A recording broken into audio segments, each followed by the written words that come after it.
हरियाणा में 1 अप्रैल से शुरू होगी गेहूं की खरीद। गेहूं खरीद में पारदर्शिता लाने के लिए इस बार लागू होंगे नए नियम। गेहूं खरीद को लेकर जिले भर की अनाज मंडियों में तैयारियां पूरी। पिछली बार के मुकाबले इस बार 2,585 रुपए प्रति क्विंटल तय किया गया गेहूं का समर्थन मूल्य। गेहूं खरीद को लेकर अब कुरुक्षेत्र जिले की सभी अनाज मंडियों में तैयारियां अंतिम चरण में है और इस बार खरीद प्रक्रिया में कुछ नए नियम भी लागू किए गए हैं। इस बार नमी की मात्रा 12% तक निर्धारित की गई है और सरकार के गेहूं का न्यूनतम समर्थन मूल्य 2,585 रुपए प्रति क्विंटल तय किया गया। थानेसर अनाज मंडी में भी गेहूं खरीद को लेकर तैयारियां पूरी कर ली गई है। मंडी में साफ सफाई से लेकर पानी और बारदाने की व्यवस्था को दुरुस्त किया गया है। मार्केट कमेटी के सचिव हरजीत सिंह ने बताया कि 1 अप्रैल यानी कि आज से गेहूं की खरीद प्रक्रिया शुरू होगी। इस बार नए नियमों के मुताबिक किसानों को अपनी ट्रैक्टर ट्रॉलियों पर नंबर लिखवाना जरूरी होगा ताकि गेहूं खरीद के कार्य में पारदर्शिता लाई जा सके। मंडी में प्रवेश से पहले ट्रैक्टर और ट्रॉली की फोटो भी ली जाएगी और गेट पास जारी किए जाएंगे। हाँ जी, खरीद को लेकर हमने सभी तैयारियां पूरी कर ली हैं। मंडी में बिजली, पानी, सफाई व्यवस्था करवा दी गई है और किसानों के पीने के पानी के लिए हमने 10 वाटर कूलर लगाए हैं। 2 शौचालय, 1 यूरिनल है। उनको दिशा निर्देश दे दिए हैं कि दिन में 3-4 बार सफाई करें और सीजन को लेकर हमारी तैयारियां, किसानों को गेट पर गेट पास जारी किए जाएंगे। हमारी सभी तैयारियां पूरी हैं।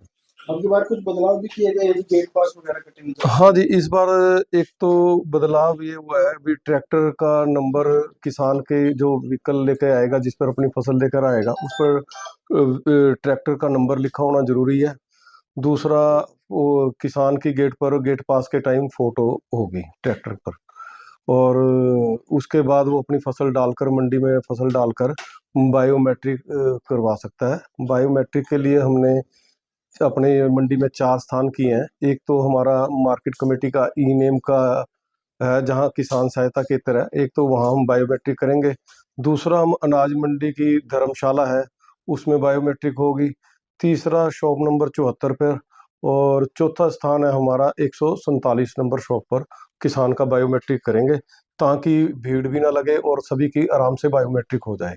जिस तरह से मौसम पड़ेगा जी, या किसी को भी ऑथराइज कर सकता है वो या? हाँ, किसान 3 व्यक्तियों को ऑथराइज कर सकता है। अगर किसान कई बार खुद भी नहीं आ पाता तो वो अपने 3 आदमियों को बता सकता है भी, या मेरा लड़का या नौकर, जो भी वो किसान मनोनीत करेगा जिसको, वो उनकी बायोमेट्रिक हो जाएगी। जिस तरह से मौसम खराब चल रहा है, तो कहीं मौसम खराब होता तो इसके लिए क्या क्या है? हाँ जी, मौसम खराब होने पर आड़तियों के पास तिरपाल और क्रेट का प्रबंध होता है, तो हमने भी दिशा निर्देश दे दिए हैं सभी आड़तियों को कि मौसम जैसे ही खराब होता है तो किसान की फसल को ढकना सुनिश्चित करें और चाहे एजेंसी के भी गेहूं पड़ी है तो उसको भी ढकना सुनिश्चित करें। कितनी एजेंसियां लगी? यहाँ पर इस बार खरीद की 2 खरीद एजेंसियां हैं, DFSC और हैफेड।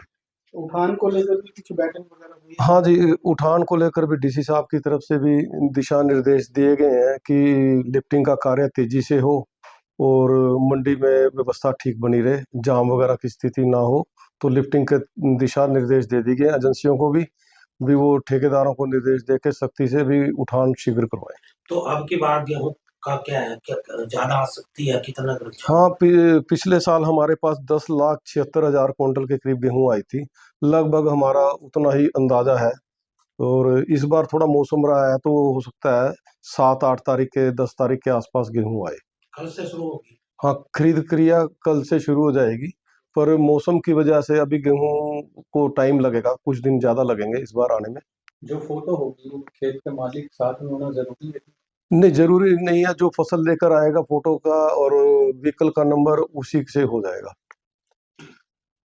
अपील क्या करेंगे किसान? हाँ, किसान भाइयों से मेरी यही अपील रहेगी कि अपनी फसल मंडी में सुखा कर ही लाएं ताकि किसी प्रकार की फसल बेचने में समस्या ना आए। दूसरा ये है कि मंडी के गेट पर रुककर गेट पास लें और शांति से लें। कोई ऐसी व्यवस्था सारी हमने की हुई है, किसी प्रकार की कोई समस्या नहीं आने दी जाएगी। और गेट पास लेकर आड़ती की दुकान पर फसल डाल लें। फसल डालने के बाद बायोमेट्रिक के हमने जहाँ जहाँ भी स्थान बनाए हुए हैं, आपके आड़तियों को भी पता है और हमारी मार्केट कमेटी में भी है। और किसानों की किसी प्रकार की भी समस्या आने के लिए हमारे पास मार्केट कमेटी में आए तो हमने उनकी सहायता के लिए किसान सहायता केंद्र भी, हेल्प डेस्क भी बनाया हुआ है।